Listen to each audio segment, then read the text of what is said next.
Hello and welcome to Tin Star. After a bit of a break on my channel, after having completed Choice of Robots and Sabres of Infinity a few months prior, we're finally back with another kind of interactive choose your own adventure novel. And I've chosen Tin Star. I've looked through a couple of them. Some of them seemed okay, some of them seemed pretty good. But this one had the best reviews, and just from the type of setting we've got here, which, well, we'll see. You'll see. But this one was the one that appealed to me the most. So let's go. Tin Star by Alan Geese? Who knows? He does probably. Dawn creeps steadily towards the sleepy city of San Francisco. A host of ships lie at anchor, with their sails furled as they bob in the bay. You turn from the ocean view as you reach the top of the stairs and find white tufts of woolly sheep drifting up the lush green hillsides to the east. Sunlight slowly broaches the uncluttered mountains until a golden sheen illuminates a crown of glory against an endless blue sky. Down below, the creak of metal-rimmed wheels rises up as the city awakens to a chorus of horses and carts. A hint of rain hangs heavy in the air and promises to wash every corner of the sprawling expanse clean. A fine morning, or it would be if not for the impatient whisk of a hangman's noose. The crime is murder, and the sentence is hanging by the neck until dead. The execution to be carried out this day, April the 23rd, 1867. A stiff-shirted deputy intones as the noose is slipped around your neck. The lawman's pepper-box pistol remains holstered, but his fingers keep seeking the grip because he knows as well as you that desperate people do desperate things. At the far corner of the platform waits an ominous figure, a hangman in a flat black leather hood that refuses to shift in the early morning breeze. His hard eyes are fixed upon you, and his hand stays poised atop a simple lever. Beneath you, the trapdoor gives out a low groan, as if in morbid anticipation. The creak of rawhide about your wrists echoes that sentiment all too readily. A terrible stillness settles in. This is it, the end. As if hearing that very thought, a black-clad priest steps close with Bible in hand. "My child, you stand upon the final threshold," the priest asks with a profound gentleness. The clerical collar about his neck is crisp, white, and relatively speaking, tight about his throat. "Will you renounce Satan in all his guises?" I like that. "Father, I've been wrongfully convicted. The prosecution didn't even present prima facie evidence." "My child, set aside such earthly concerns. Your time has come," the priest says gently. "May you be judged fairly by the Almighty Lord and enter the kingdom of heaven." Before you can reply, the hangman pulls the lever. It is a short drop, followed by a long slide. The noose never snaps, although you strain in vain against that moment. At last you tumble to a halt amidst a dusty cellar. At the far end, a hint of morning light leaks in around a simple door and silhouettes a man in tidy greys that match his thinning hair and broad moustache. Upon his chest rests a simple tin star that marks him as the only law in most parts of California, a marshal. He leans against the timbered wall as though he hadn't a care in the world.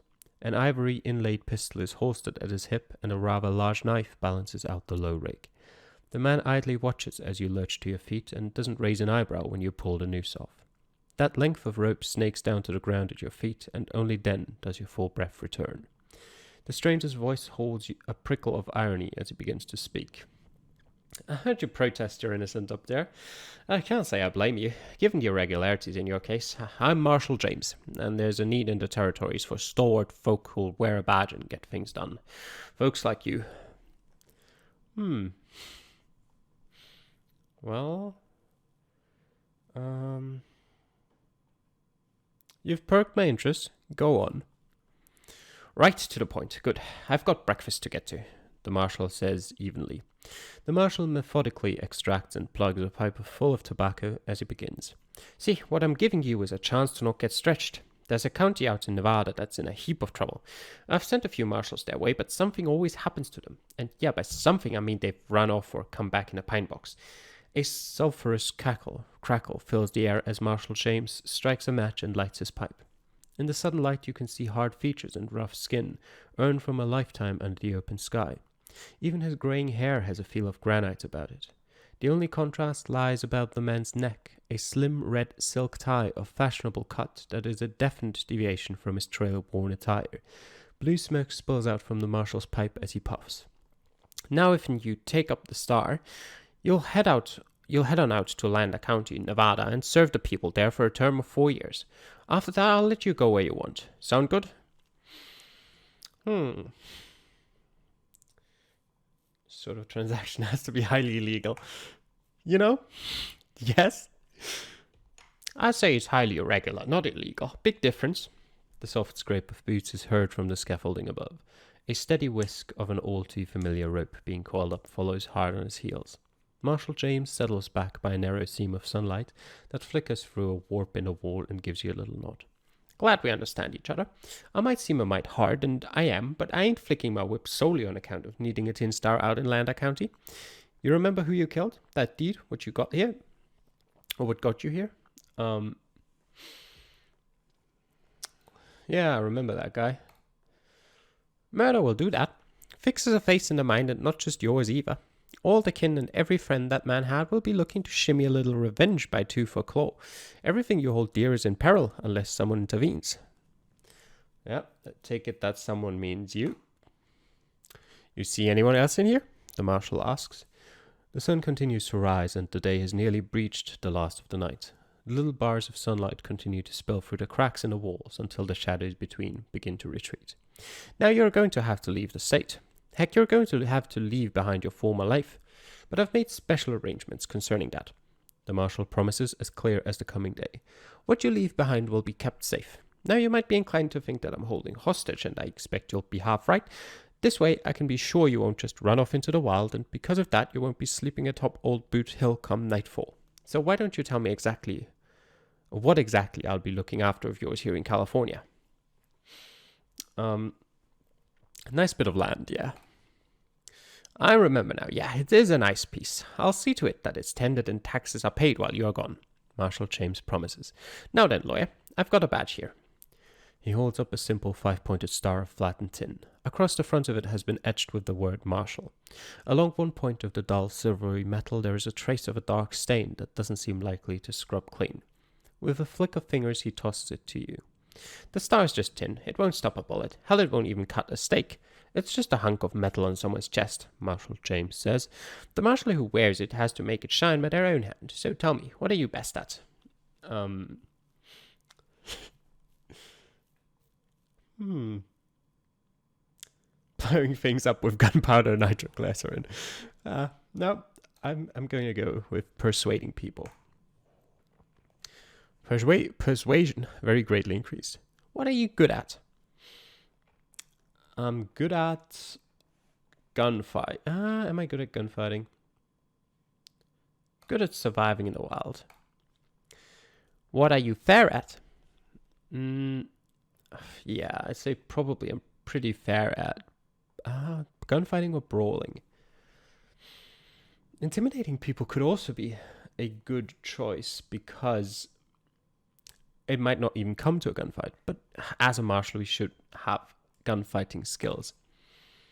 What have you dabbled with? I've dabbled in intimidating people. I could say I've dabbled in being a lawyer. I expect your silver tongue will do you well out there. Just remember to back it with iron, Marshal James notes. Now I know who you are, but you can't go using your real name out there. After all, you're dead in California. He removes a small sheaf of papers from his vest pocket. The imprint of a birth certificate is apparent on the foremost, while other official-looking emblems can be seen atop others. Don't worry. None about people checking up on you. By the time they pry these from my fingers and figure out they're forged, your 4 years will be up. Just don't run for office afterward, he says wryly, then taps the end of a gold gilt pen. Now let's get you a working name. Sure, if I'm gonna be a marshal, I'll be calling myself a marshal. Marshal James gives you a respectful nod. Fine. Is it Mr. Marshal or Miss Marshal then? It is just Marshal. Marshal James scribbles something down on the paper, then pauses. Your forename? Yeah, we're naming ourselves. like to honor my Indian heritage. A rename is not something done in a basement. I prefer to write it down myself. If you like, Marshall James says and gives a shrug as he passes over the pane. Yep. When it is done, he gives it a quick read that evokes a little frown. Wouldn't have chosen that one, Marshall James notes as he takes the pen back. He sorts through the papers and makes several additional notations before returning to the first of them. Anyhow, surname? I don't know. Isn't Marshall Calamity enough? I don't know. Smith, sure. It is a fake name after all, of course it's Smith. Once the scribbling is done, he sets aside the pen and takes a glance at his handiwork. Now then, Marshal Calamity Smith, shall I lay out the troubles of Lander County for you? Just unlock the door. Yeah, sure, tell me everything that's going on. Well, Nevada ain't what you'd call populous. Oh, really? The first white man to take a gander at the parched deserts and high mountains was Francisco Garces, back in 1770-something. He was a missionary and Spanish, did a lot of exploring when he wasn't praying. The man found the Mojave and the Grand Canyon both, but the Spaniards were more interested in California than a stretch of parched earth, so they didn't go near to nothing with it for a while. Then came the Treaty of Guadalupe Hidalgo back in 1848, when Mexico gave up big swaths of territory in exchange for peace with America. Back then, Nevada was called Washoe after one of the Indian tribes, but only the mountain men ever saw more than a lick of it. That changed when the Mormons started carving out niches for wagons headed west around 1851. Good work, that. Changed the whole idea of crossing the frontier. You didn't have to empty your pockets to get on a boat for California anymore. But that's all Nevada were for a decade. Just a place to roll your wagon through. No reason to stay, at least until Comstock started silver mining. Thousands came out, mainly from California. Then someone discovered gold near Aurora, and so the rush was on. In 1861, Nevada became a territory. Of course, in 61, the war between the states also got started. I'm sure you heard all about the North versus South, Union versus Confederacy, blue versus gray, brother against brother. I've got some kin back in Kansas that got elbow deep in blood, and I've got to tell you, I'm glad that didn't spill out in here. Leastways, not more than a few drops. Anyway, despite the war, people kept coming to Nevada and settling in. There were about 5,000 by the time the Federals pushed through Nevada's statehood. They had to get an exemption for that, but they got it, and so the state of Nevada was born in the midst of a terrible bloody war back east. As you might expect, most of Nevada cast their votes for Lincoln. Shame about what happened to that man. Anyway, the war ended and the trickle of settlers became a deluge. Some just come to prospect and get rich enough to go elsewhere, but enough have stuck around that Nevada's now got about 40,000 souls.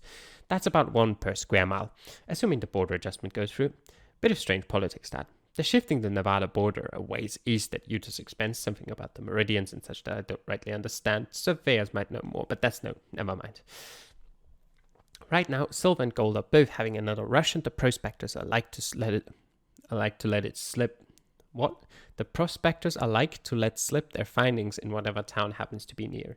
Elko's the biggest, but her sheriff keeps things well in line. Galena ain't so bad, nor is Kingston or Albion Falls.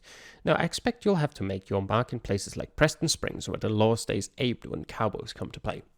Now, you might note that I ain't said much about the Indians. Well, I should have. The Shoshone around your parts are on the warpath, and there have been raids all over the place. It's gotten so bad that the army is talking about building a fort right quick to try and suppress those reds. I expect they will, too. There's more than enough veterans from the war between the states walking around following the surrender. North or south, it don't matter when it's Indians. They're fighting. Don't know how you'll handle the Shoshone. It ain't like they'll just quiet down and go away. They know how that worked with other tribes back east. They're fired up, armed, and worst of all, smart about things. They pick their targets carefully, cause some hell and then get on out before cavalry shows up. Cause some hell and then get on out before the cavalry shows up. That brings us to the big thing. The railroad is coming on through Lander County, and is coming in a hurry. As soon as the Central Pacific finishes the tunnels through the Sierra Mountains, they're going to start on through Nevada. From the east, the Union Pacific Railroad has work crews laying track through Nebraska and I think Wyoming territory. Once the two companies link up in Utah, this nation will have its first ever transcontinental rail line. Used to be 3 ways to get to California. You can sail around South America, that takes 6 months and it ain't a stroll down the boardwalk. You could land in Central America and make your way over the isthmus there to the Pacific and hope to find a ship headed on up. Fast at that, but there's all sorts of sickness in the jungles that might shave a good deal more than 3 months of your life. Lastly, you could go over land. Like I said, there's a few trails and roads now thanks to the Mormons, but wagons ain't cheap, and out in the wild there are 100 more dangers waiting to descend. California might be the next paradise on Earth, but it's plenty hard getting here. The railroad will change all that. It won't take 6 months to cross from east to west, it'll take scarcely a week. That goes for goods as well as people too. Prices will go down, which means more can afford to come and settle across the land, and all it'll take is the laying of iron rails. But if that untamed county ain't quite, if the surveyors and graders start getting killed, then the one thing that might stitch together the two halves of this nation might not happen. Can't think of anything worse than that, mainly because so many have sunk so much sweat, blood and treasure into seeing it through then, that everyone in America might as well pull the stitches from their pockets. That's part of the reason I'm recruiting low fruit from strange trees. I need Lander County settled, leastways enough for a rail line. Marshal James gives you a considering glance. I hope you do better than the previous marshals and spare me the cost of a pine box. The radiance of the morning drives out the cold from your bones as you step out. Better than a pull of panther juice, it swathes you and the whole of San Francisco in a golden light. Even the hanging scaffold, empty now, doesn't look quite so terrifying. You can't help but smile because just a little while ago you didn't think you'd get to see it again. Last thing, Marshal James says as he steps before you. The brim of his hat threatens to blot out the happy sun. A bit of tin flashes in his powerful fingers as he affixes the marshal's badge. There you are, nice and legal. That is if and when you affirm. I swear to uphold the laws of Nevada, serve the public, and protect the innocent. Do you know how many loopholes there are in that oath? We're gonna be that guy. Doesn't matter what the words might say, so long as you believe in what they do, Marshal James replies pointedly. Now you are a professional marshal pending the paperwork, so off you go, and remember I'll be looking after your piece of land out here. Still, given the fact that you killed Thomas Upton, no court has the right to seize your land. Who? The rest of the day is a blur as you ride away from San Francisco on a borrowed saddle. By evening you reach a lonely hotel across from an idle train station. Waiting in a room under the name Calamity Smith is a bundle of your belongings, but even those familiar items can't help you settle in when night comes. Your dreams are a disjointed mess filled with screeching winged cats that dart about a pale blue bubble in the sky until it begins to plummet directly toward you. It is almost a relief when the distant blast of a steam whistle wakens you at dawn. Your journey to Nevada begins by being whisked down iron rails. The boxy black steam engine jugs rhythmically as it pulls both freight and passenger cars along at a speed no horse can match, or at least not for long. The engine drives you steadily eastward, pausing briefly at towns and villages along the way. Just out the window are men in bowler hats and tidy trim suits, cowboys in long dusters and farmers in rough wool shirts. A few women, too, from sunburnt madres in calico to little girls in pigtails and sundresses. And they make it official. California is no longer the frontier. Even the fly-speck coaling and watering stations out in the middle of nowhere have a dispatch office now. In a few months there will be little villages all along the line. Along one stretch, the iron road has been laid straight through sprawling forests, whose tree trunks are 6 or more feet across. No doubt the trestles below are made from the same wood. Before long the engine labors up a steady incline into snowy peaked mountains that swiftly dominate everything except the sky. Here, the tracks round bends just a stone's throw from deep gorges. Time and again the steam engine plunges through tunnels that have been laboriously cut through the mountainsides.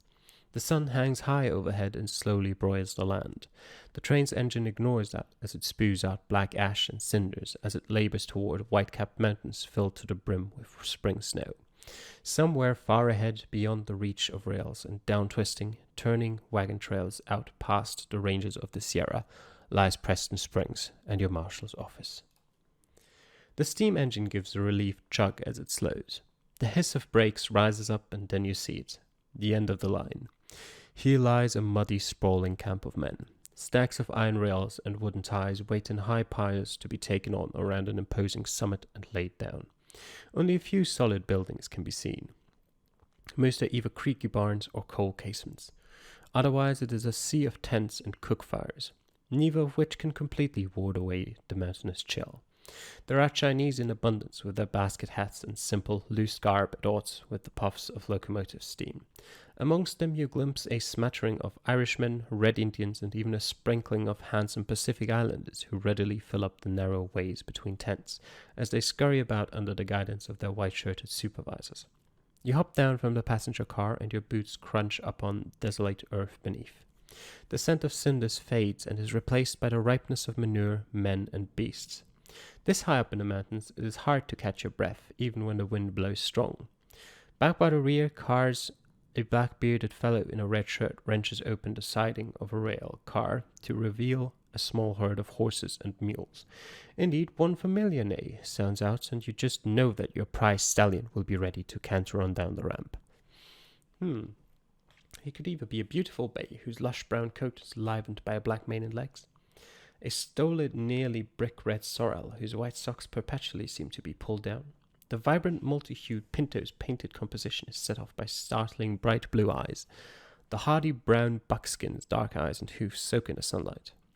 I find it hard not to smile at my steed, a rare slate-grey grulla that bears the faintest hint of zebra striping along the legs, or the vivid salt and pepper roan has a splotch of white and a vague star-like mark about one of those dark eyes.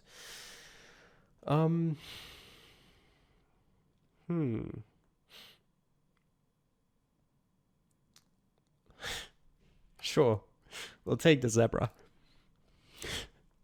As you wait for things to clear up, the bearded man in the rusty red shirt slips a halter over the head of your steed and begins to guide it down the ramp, right past you into the camp, taking your horse with him. Oh, my pistol and drill the bastard.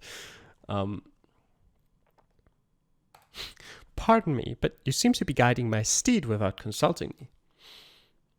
Your horse? The bearded man blinks in confusion. What the heck do you mean?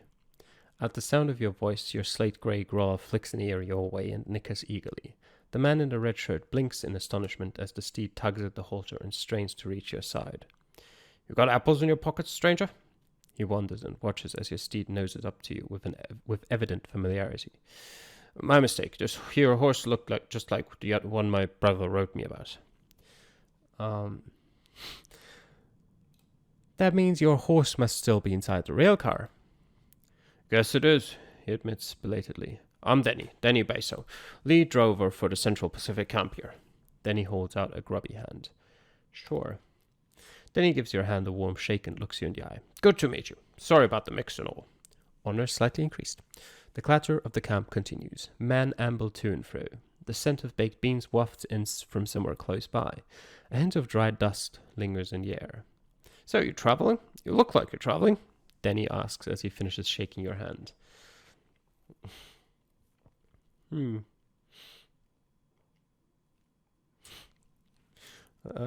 Well, actually, a spare map would do. I'd appreciate that. Map?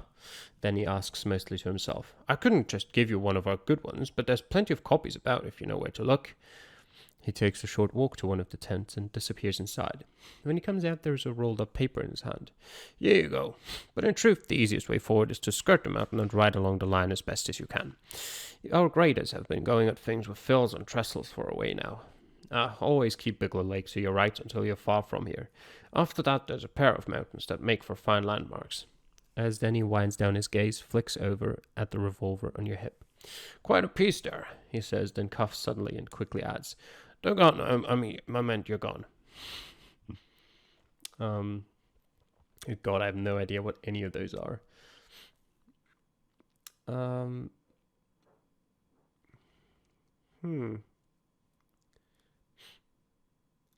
would assume the numbers are the caliber?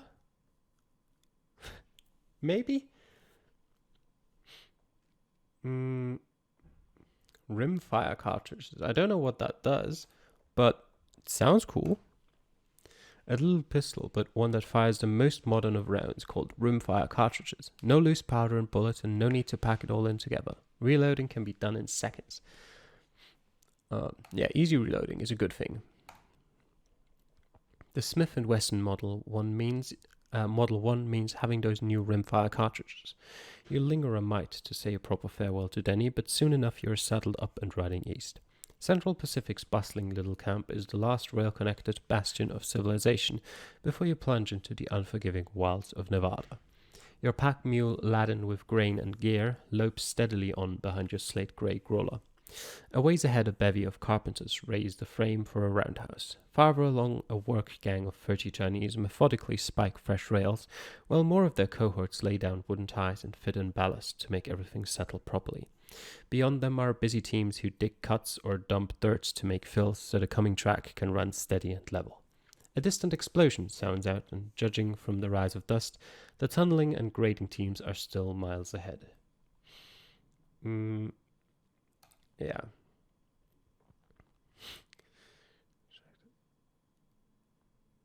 Actually, you know what? Sure.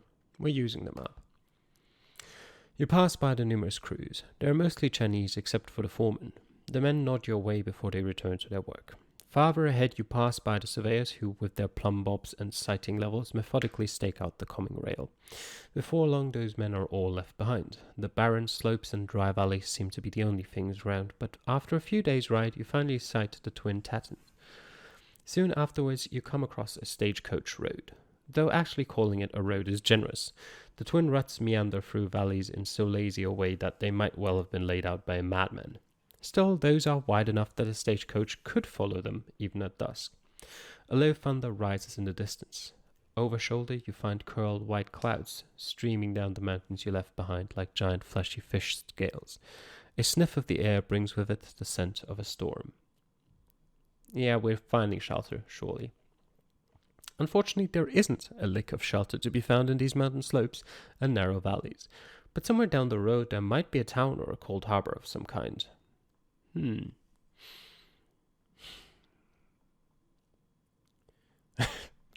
Oh god. Yeah, we're seeking shelter down the road. Neither of these seem particularly great option because they both imply the other might happen, and this just doesn't sound smart in the slightest. You ride and ride as fast as you can. Behind you the storm bears down in a wall of towering grey clouds.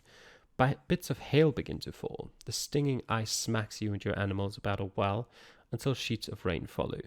Soon, there isn't a dry inch left. Your mule suddenly rebels and tugs itself free of your wet grip, then trots off on its own. We're going after it. The mule doesn't know where to go in the driving rain, but that doesn't stop it from trying. By the time you bring it back under control, the worst of the storm has passed and you have acquired a dreadful cough. Health decreased. Great. Where is our health anyway? Can we see that here? Wounded. Okay. We're wounded and broke. A brilliant start. Here we can see our skills. We've got good survival skills. After a miserable night of clammy rest, you set out again to find that the land has been transformed. Green shoots and flowers litter the hillsides and ridges as if to greet the morning in bursts of brilliant colors. Between wet cuffs you gaze across the transformed land and find a swollen river in your way. This stretch of water might have just been a muddy stream yesterday, but right now it is a fast-flowing chocolate serpent that slithers steadily south. Branches, leaves, and a few dead mice bob their way along in waters at least 3 feet deep. Not unmanageable, but certainly not a simple trot. We're resting. It takes 2 days, but soon enough the water level falls enough to make for an easy crossing. A little health restored. Nice. Days swiftly become weeks as you traverse a desolate country, where even a coyote would have to carry a canteen. Indeed, you could almost miss the storm if it weren't for that rasp of a cough that won't quite go away. The whole of it is parched right down to the roots, as if famine had decided to make it home. Only the sparse rivers and streams that cross the land dare to turn the dusty brown land into stretches of green for a time. Time and again you nearly empty your mule's water skins before you reach a place to refill them. A particularly arid stretch tests your limits with dry camp after dry camp. Even the prickly cactus begins to look succulent, but thankfully a bit of green on up ahead catches your eye. A little bit of a pasture where the grass is long and that means water nearby. As you consider that, a shot rings out. It came from a rifle somewhere up ahead. Thankfully, whoever opened fire wasn't shooting at you. Mm.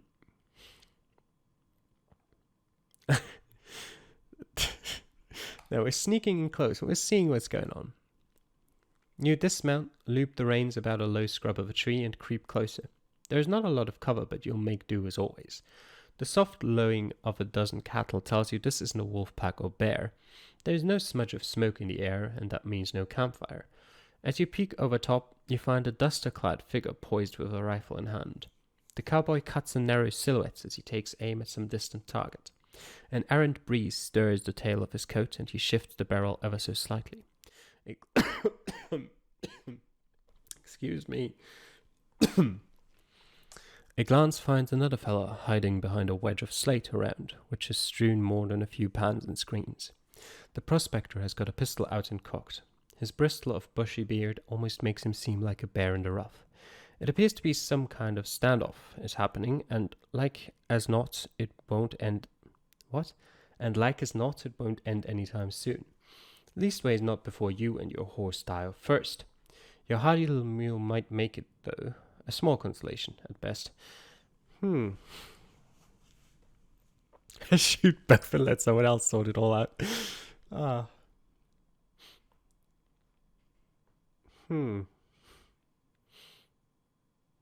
What even is a prospector? You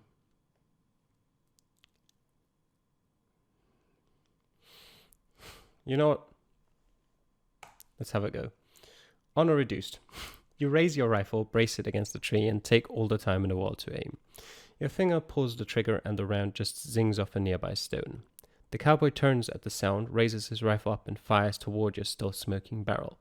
Back and forth you exchange shots in the hot sun. Something tugs at your side, but then one of your shots finally hits home and the cowboy crumples up.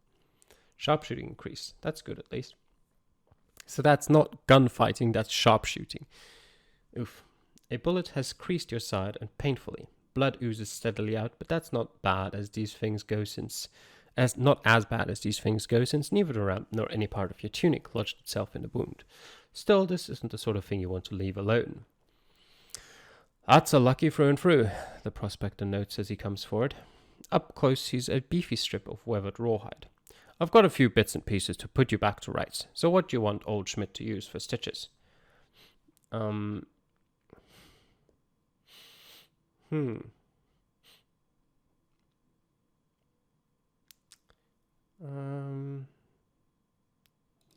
don't know what fiddle string is, and I don't really know what packing twine is.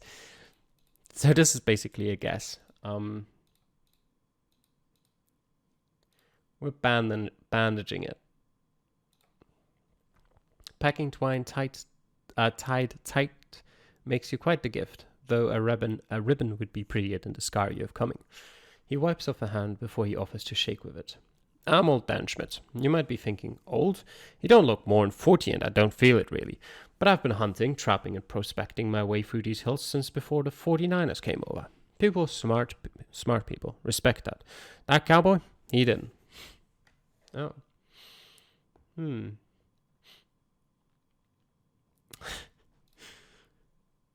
Shoot that Schmidt, no witnesses.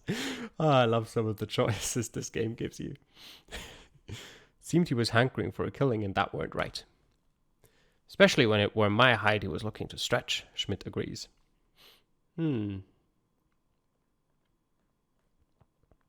Yeah, I'd like both a statement and the directions to Preston Springs. I'll put my mark to anything you like. As for Preston Springs, I could show you the way with my eyes closed and wolves prowling at my heels.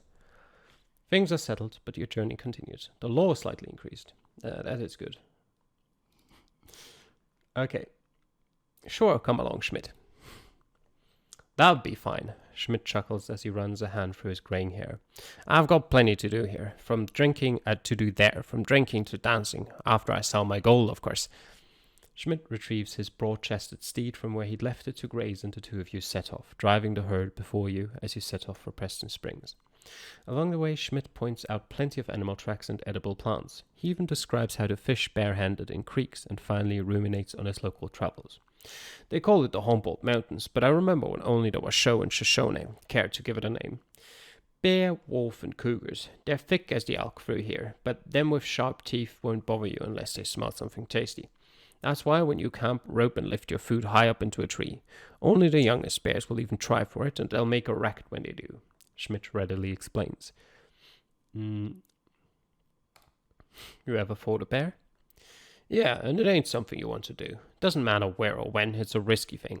Bears are nature's murder blade. That's what an old friend of mine, Bill Colbert, used to say. You know, I really miss him. But don't you worry, none. Weren't no bear involved, he just got bit by a scorpion, Schmidt says. Even though it takes more than a few days to move the herd along, Schmidt never tells you a tale twice. Survival greatly increased. Greatly increased to what? 45, Jesus, okay. Come one morning, you see it in the distance, a cluster of sharp edges where everything had been curved and round. 24 low buildings lie in a flat between mountains. Preston Springs at last. And that is the end of chapter 1. I hope you enjoyed this introduction to Tin Star. Thanks for watching. I hope to see you guys next time. Bye.